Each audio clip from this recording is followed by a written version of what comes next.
corazón hablar de la cercanía. Entonces le puse como título Acércate.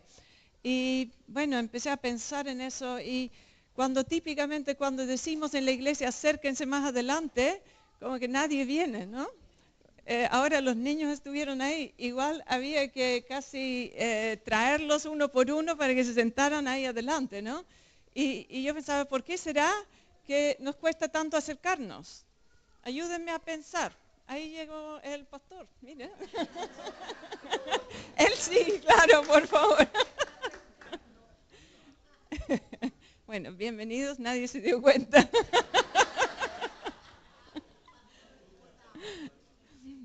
Después habrá testimonios entonces o algún comentario del retiro. Bueno, entonces ya tenemos un asiento tomado en primera fila, pero yo estaba pensando, ¿por qué será que nos cuesta tanto acercarnos? ¿No? Ayúdame a pensar, ¿por qué nos cuesta? ¿Vergüenza? ¿Sí? ¿Timidez? ¿Ser expuestos? ¿Sí? ¿Miedo a qué? ¿Al predicador? Sí, sí, porque el que está adelante tiene cierto poder, ¿no? Y puede exponer, y en el fondo sí, puede haber como qué van a hacer conmigo, ¿no? Porque uno es más visto cuando está adelante, entonces se siente más expuesto. Sí. A veces también está eso de que adelante es como para los más privilegiados, ¿no? Y como que yo no estoy ahí. Eso también a veces pasa por nuestra cabeza, ¿no? Claro, los más sabios, los más santos, esa idea a veces cruza por nuestra mente, ¿no?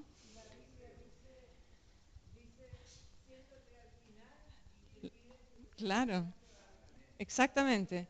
Es decir, esa paradigma no es cierta, ¿no? Pero la tenemos a veces en nuestra mente y nos impide de acercarnos. Y así hay una cercanía que a veces se da, a veces no se da. En lo social también. Tenemos cercanía con algunos, con otros no.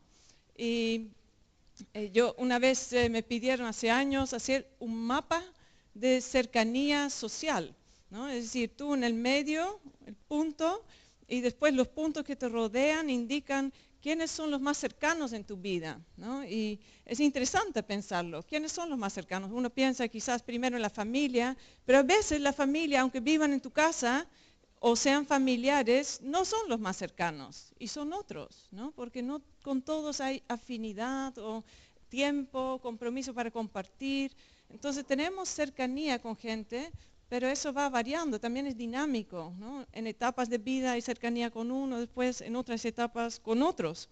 Entonces, lo que sí, todos necesitamos cercanía con otros. Es como ese deseo de intimidad, ¿no? con otras personas. Todos necesitamos eso. Dios nos ha dado esa necesidad. Y lo buscamos, lo buscamos. Y nos da satisfacción cuando lo encontramos. Ahora, también hay un deseo de la cercanía con Dios. Y creo que por eso estamos aquí. Dios puso algo en nuestro corazón que produce un deseo de más de Él.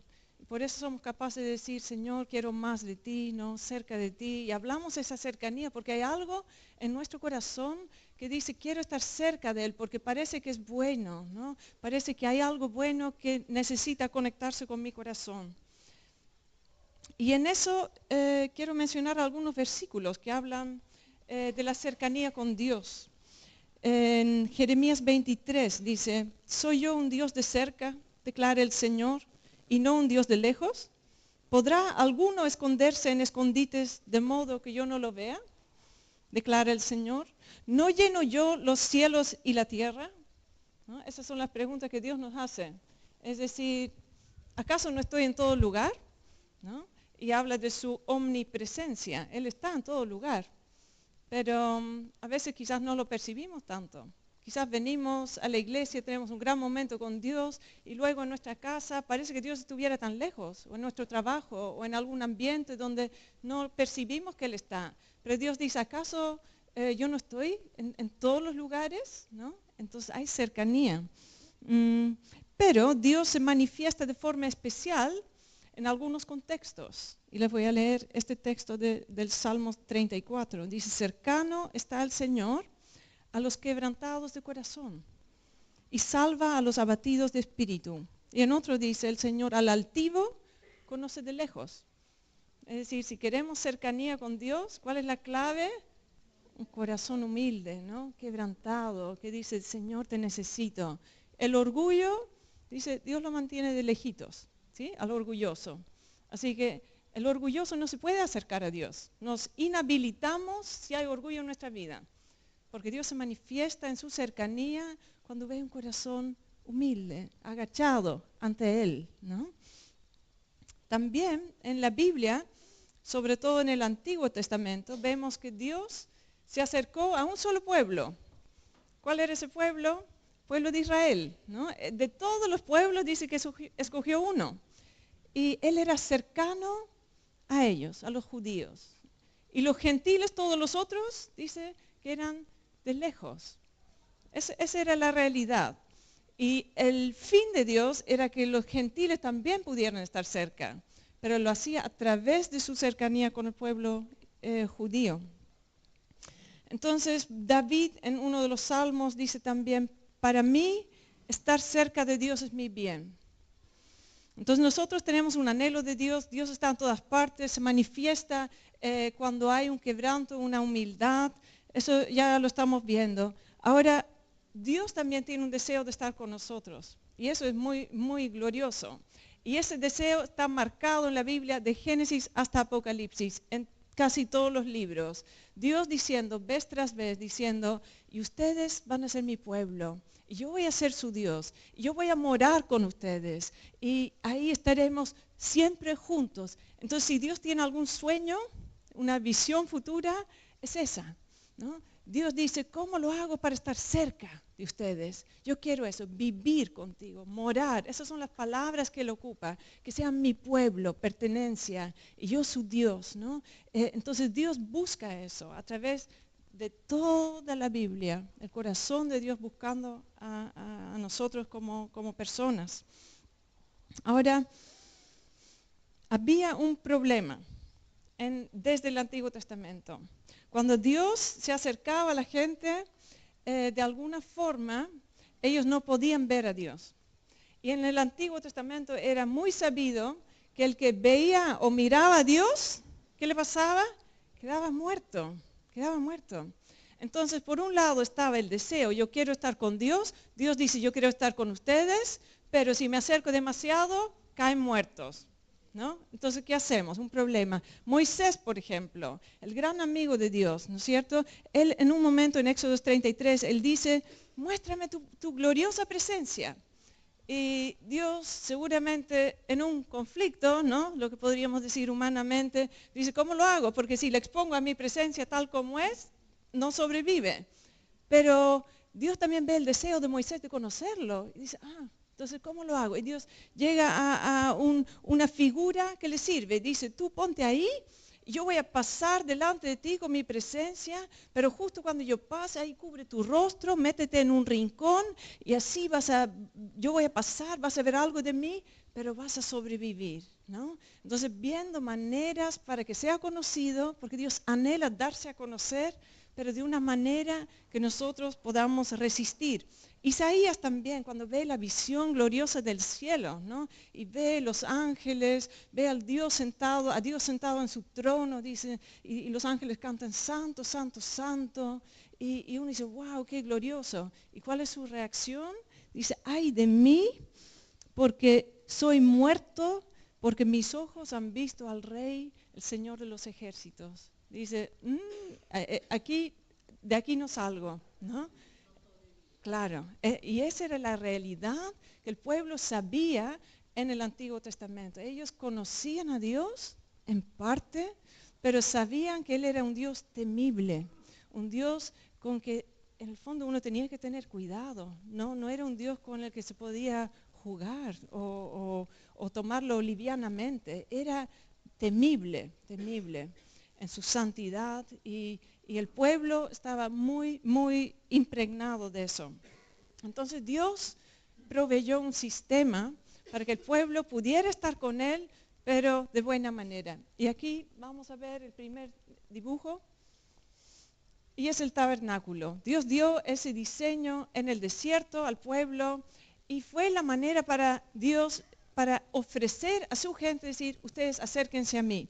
Aquí ven una carpa, ¿no es cierto?, en un atrio exterior y ahí afuera hay un fuego sobre un altar. Y en el segundo dibujo uno ve lo que está dentro de esa carpa, de esa tienda, ¿no?, que es el lugar santo. Y está dividido en dos partes, el lugar santo y el lugar santísimo. Entonces, ¿qué dijo Dios? Y aquí lo vamos a simplificar. Dijo, ustedes no se pueden acercar a mí, pero esta va a ser la manera. Ustedes pongan sacrificios sobre ese altar y cada día ponen esos sacrificios, cumplen mis reglas. Cuando hay pecados, entonces llevan un animalito y en ese derramamiento de sangre que es necesario para el perdón, entonces van a recibir su perdón.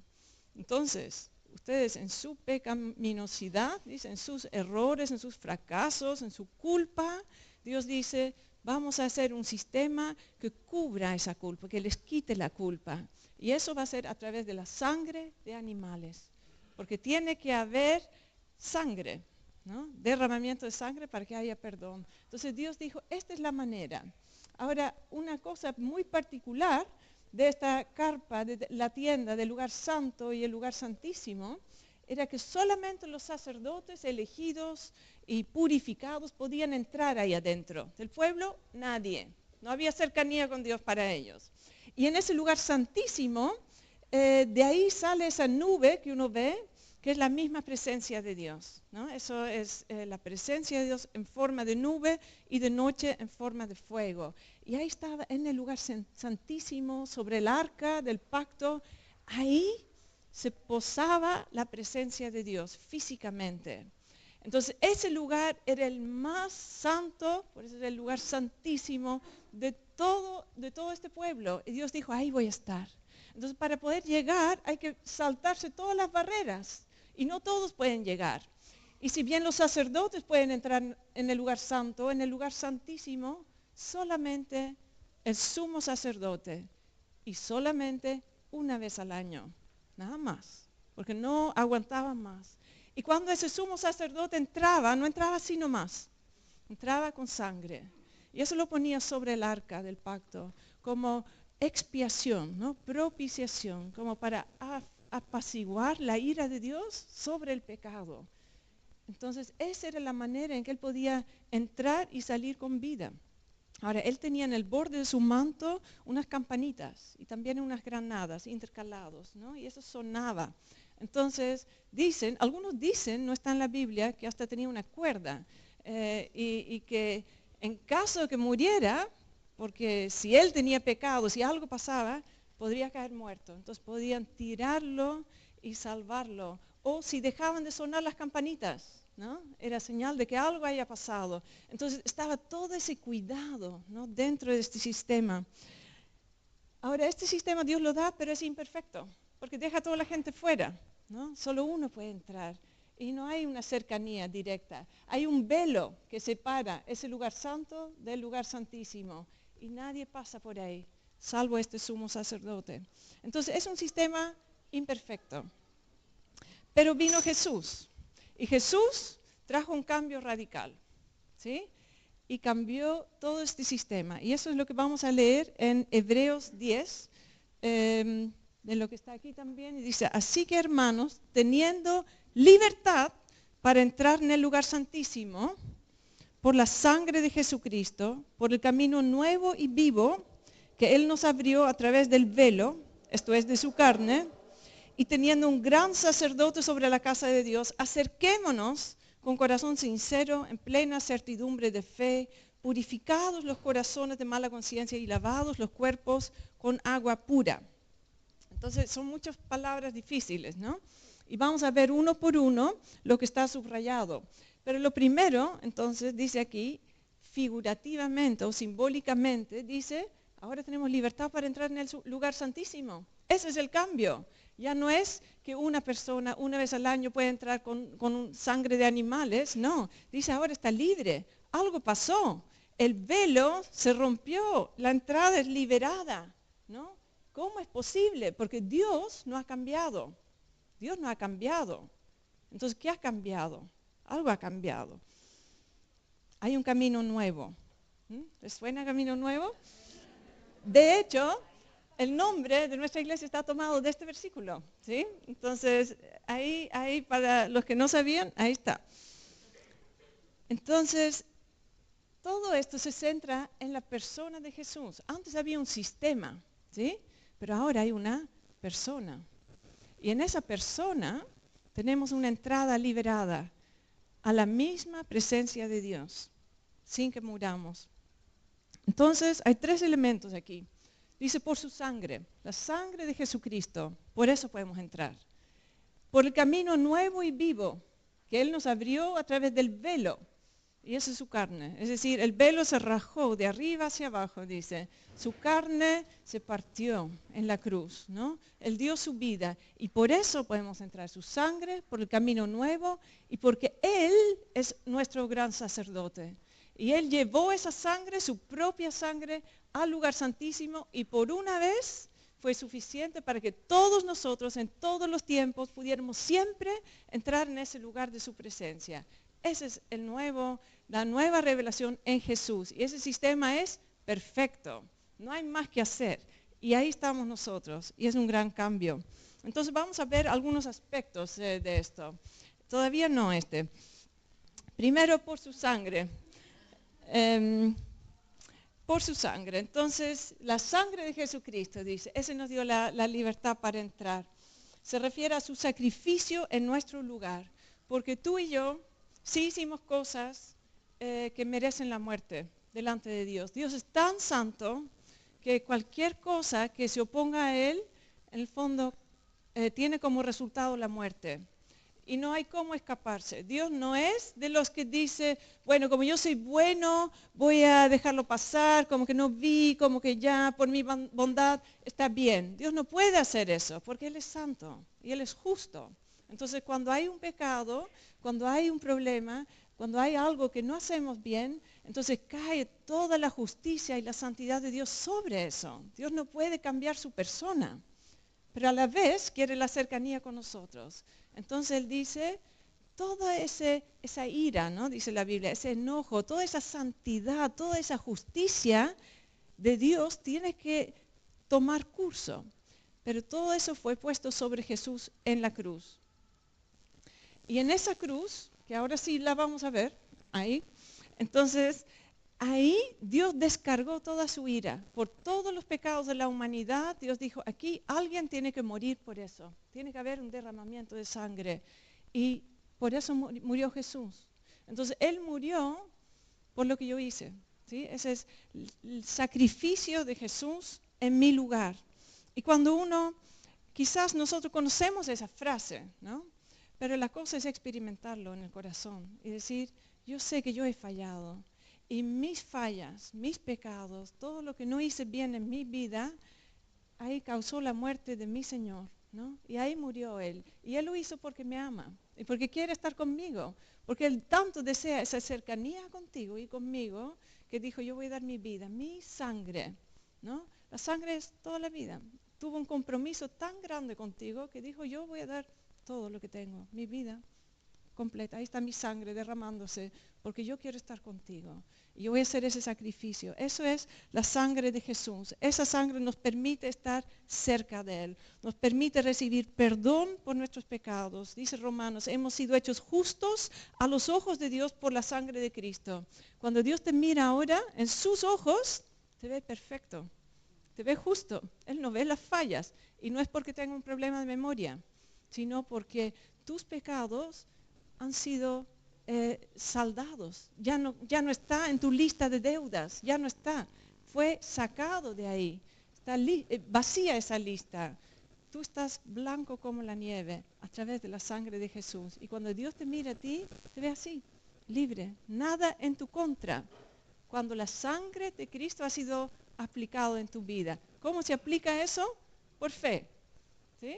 No es algo mágico, no es algo físico, es algo que uno dice, Señor, si yo pienso en esa cruz y pienso en que tus gotas de sangre cayeron ahí y lo hiciste porque me amaste, porque querías estar conmigo, yo creo. Y creemos con el corazón. Y así se aplica esa sangre a mi vida. También hay sanidad, ¿no? Por sus llagas fuimos sanados, dice. El castigo de nuestra paz fue sobre él. Él llevó nuestra maldición para que hubiera bendición en nuestra vida. Están todos los recursos en esa cruz, en esa cruz. Están ahí. Entonces es por su sangre. Después decía, es por el camino nuevo y vivo. Y aquí ustedes se fijan que la cruz está puesta en un camino, ¿no? En este camino nuevo y vivo, porque es una persona que Jesús abrió por su sangre y por su carne rasgada. Jesús dice, yo soy el camino, la verdad y la vida, ¿sí? Es decir, este camino es una persona. Y también no hay atajos y no hay otros caminos. Es uno solo. Yo soy el camino, el único, ¿sí? Entonces no podemos llegar de otra forma a tener cercanía con Dios. Este es el camino, y es el camino nuevo, porque antes no estaba, y es un camino vivo, porque es Jesús, ¿sí? Eso es. Entonces, en ese camino nos topamos con la cruz, y cuando Jesús da su vida en este camino nuevo, entonces en el fondo nos advierte en eso, que en este camino también va a haber sufrimiento, es parte de la vida cristiana, y eso sirve para que Dios pueda hacer en nuestra vida lo que Él quiere hacer en nosotros. Y vamos al siguiente. Este camino a la cruz, ¿logran ver la cruz ahí? Esta es una cruz diferente, pero está como un poco, no, se nota que aquí alguien no ocupa esa cruz, ¿no es cierto? La persona que tiene esta cruz en su jardín, digamos, es como un lugar olvidado, un lugar donde nadie se preocupa en ir. Y a veces en nuestra vida, yo sé que estamos hablando aquí de algo que tiene que ver en primer lugar con la salvación. Y puede que algunos hayan pasado por esa experiencia hace muchos años atrás. Y puede que pensemos, bueno, como ya entregué mi vida al Señor, ya se aplicó su sangre a mi vida, entonces estamos listos. Y dejamos la cruz ahí. Y empieza a crecer la maleza y empezamos a olvidarnos de la relevancia de esta cruz y empieza a opacarse y vamos a ver más la maleza que la cruz. Y a mí me gusta mucho la frase de que el camino a la cruz en nuestra vida tiene que ser un camino muy recurrido. Aquí la persona recibió a Jesús en su corazón una vez y después dijo, ya estoy y sigo de largo y sigo y avanzo mi vida y ahora Dios está conmigo. Pero ¿saben qué? En nuestra vida cristiana la cruz es el comienzo, es el medio, es todos los días y es el final, es todo el camino. ¿Por qué? Porque el camino es Jesús, ¿sí? Y en la cruz está lo central que Jesús hizo por nosotros. Y cada día necesitamos el poder de la cruz en nuestra vida. Entonces tiene que haber un camino recorrido entre mi vida y la cruz todos los días, en mi corazón, ¿no? Un camino que no esté lleno de maleza porque no se ocupa, sino que cada día, cada vez que necesito algo, entonces digo, Señor, en tu cruz está la provisión. Todo lo que tú ofreces, eso es para mí. Entonces ese es el camino de Jesús a través de su sangre y este camino nuevo y vivo. Y cuando hacemos ese intercambio constante, llegamos a amar esta cruz. Y eso es lo curioso, ¿no? La cruz es un símbolo de muerte, no es un lugar bonito, es un lugar de mucho sufrimiento, donde Jesús murió de manera fea y cruenta y horrible, la verdad. Entonces, ¿cómo podemos decir yo amo esa cruz, ¿no? Donde vemos a Jesús sufriendo?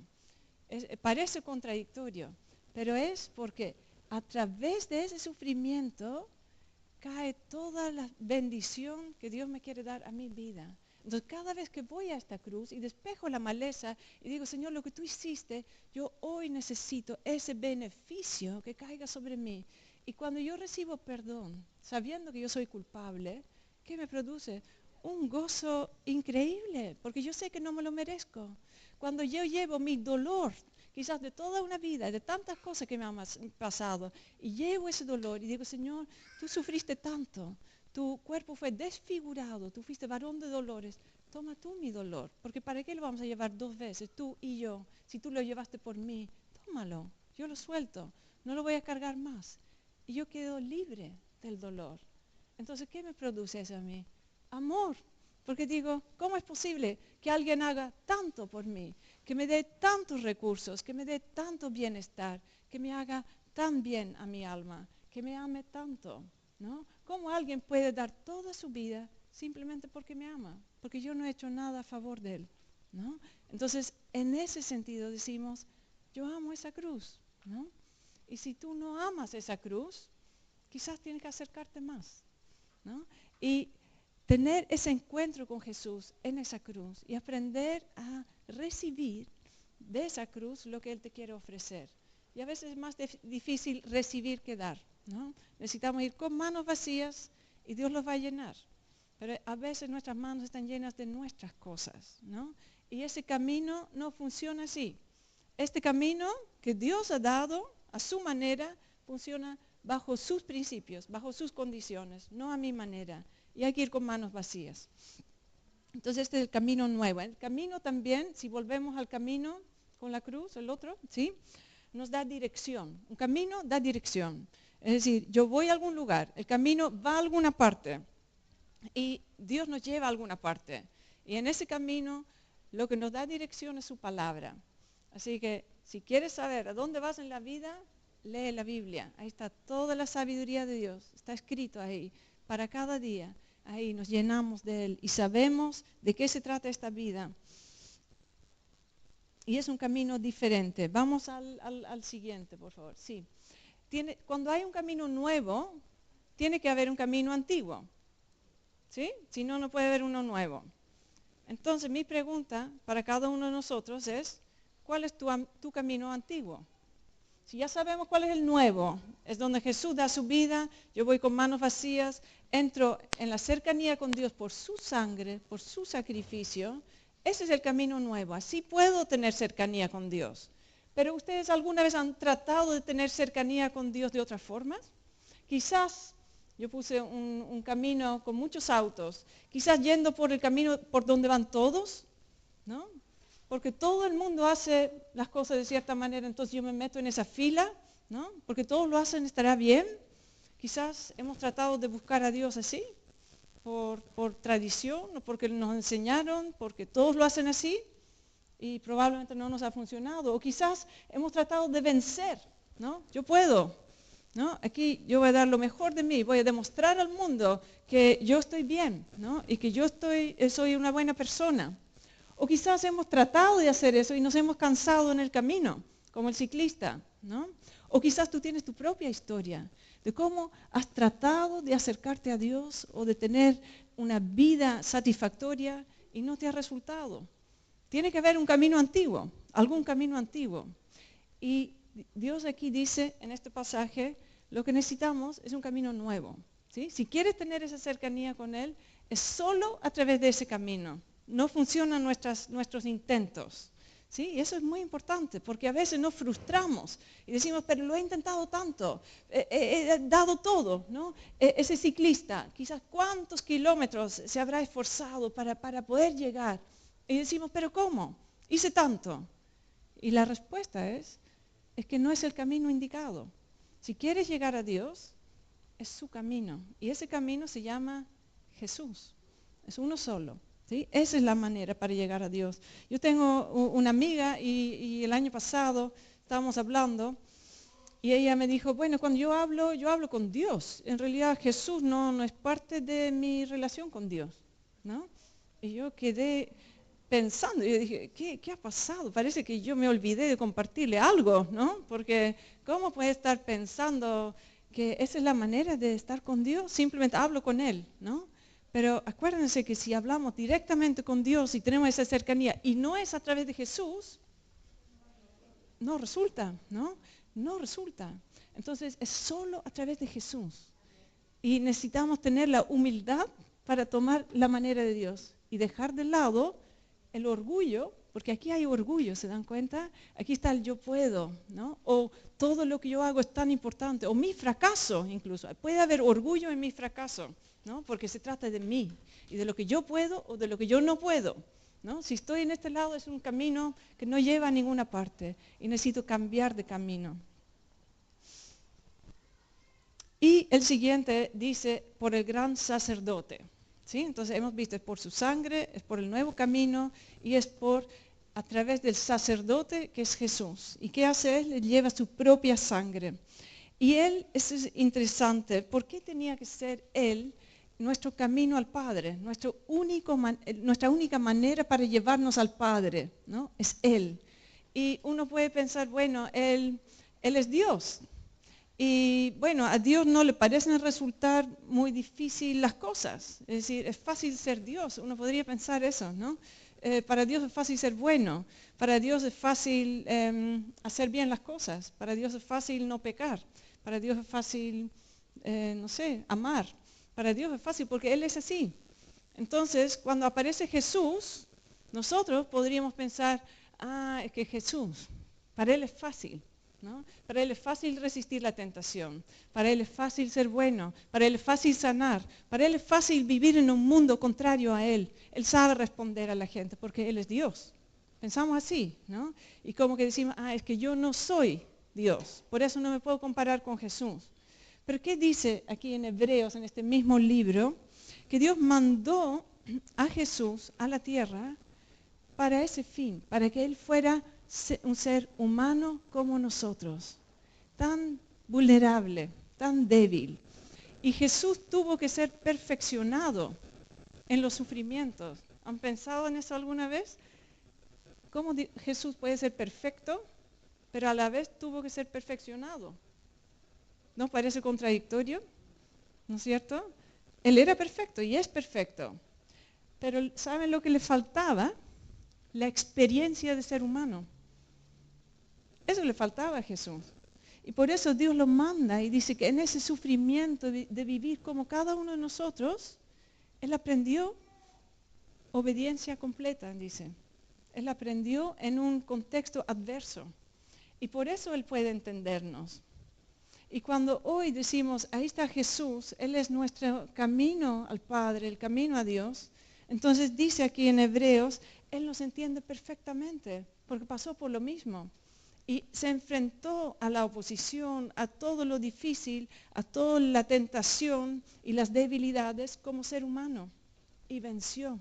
Lo hizo bien, pero lo hizo desde su humanidad. Y eso nos anima muchísimo. Voy a leer dos versículos aquí.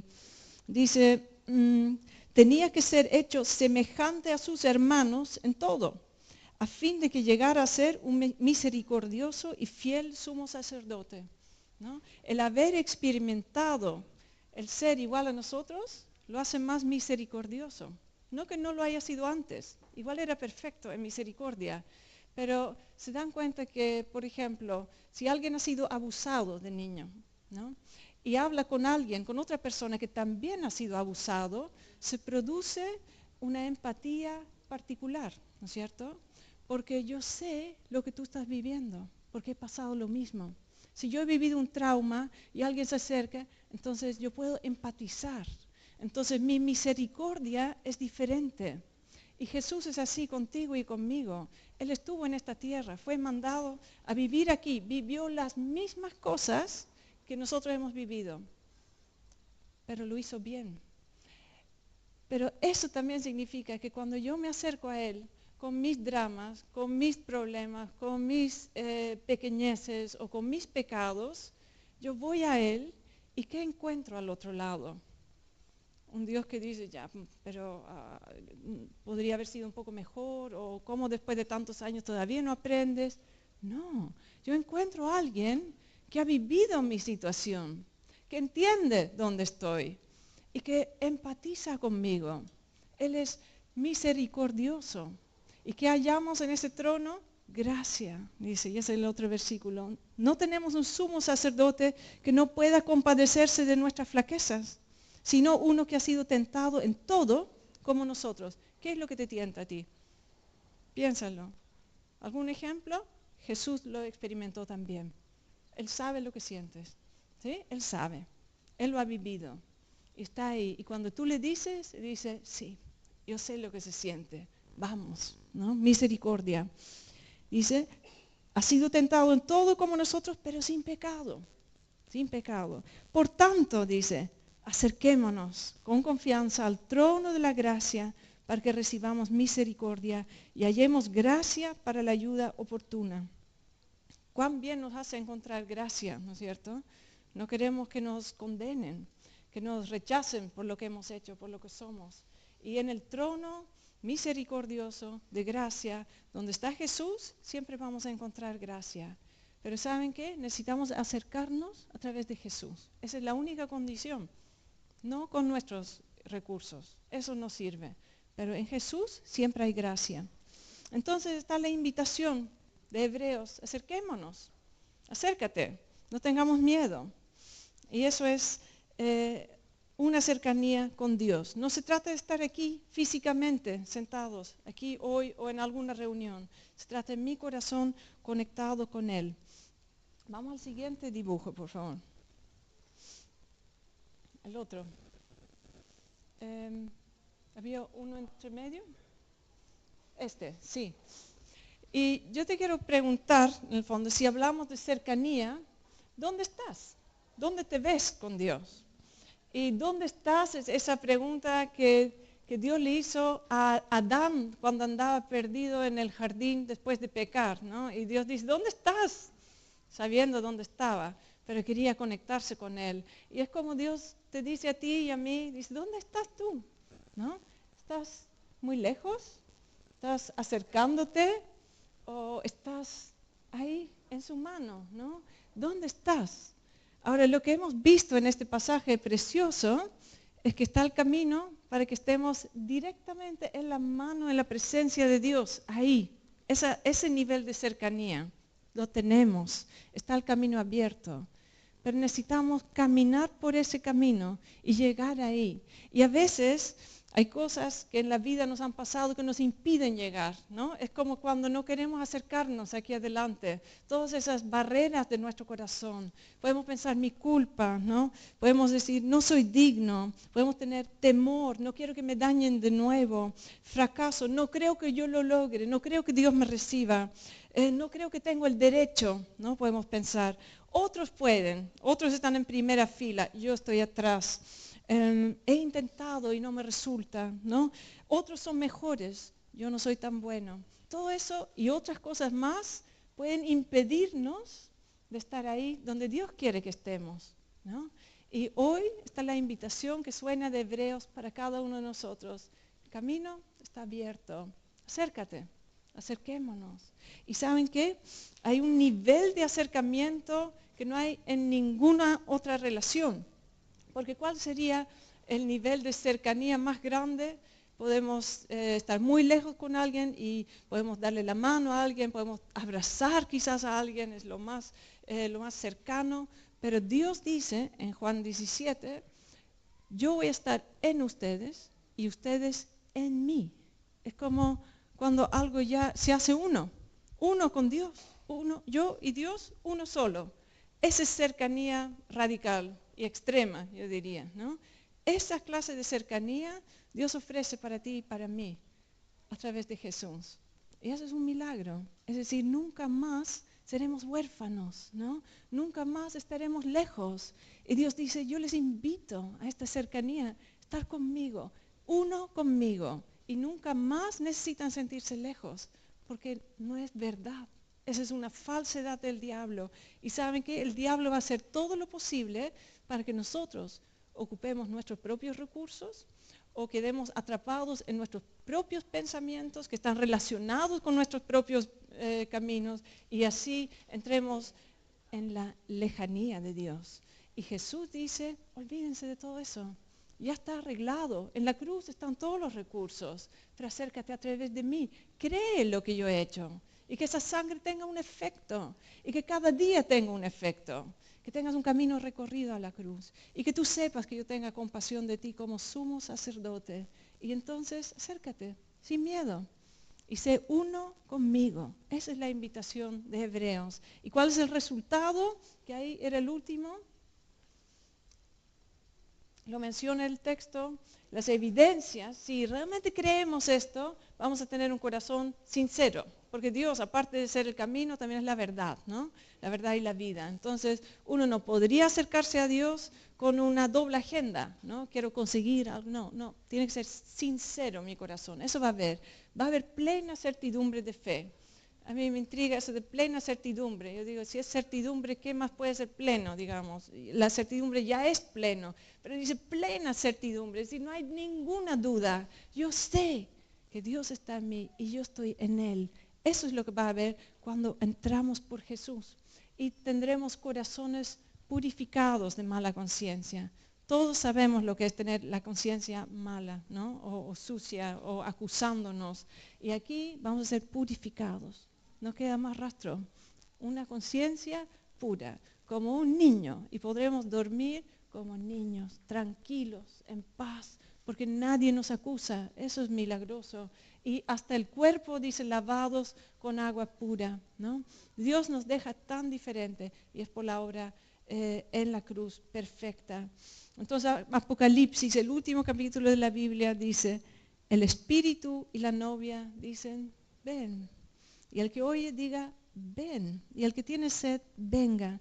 Y el que desee, que tome gratuitamente del agua de la vida. Y hoy quiero hacer esa invitación también aquí.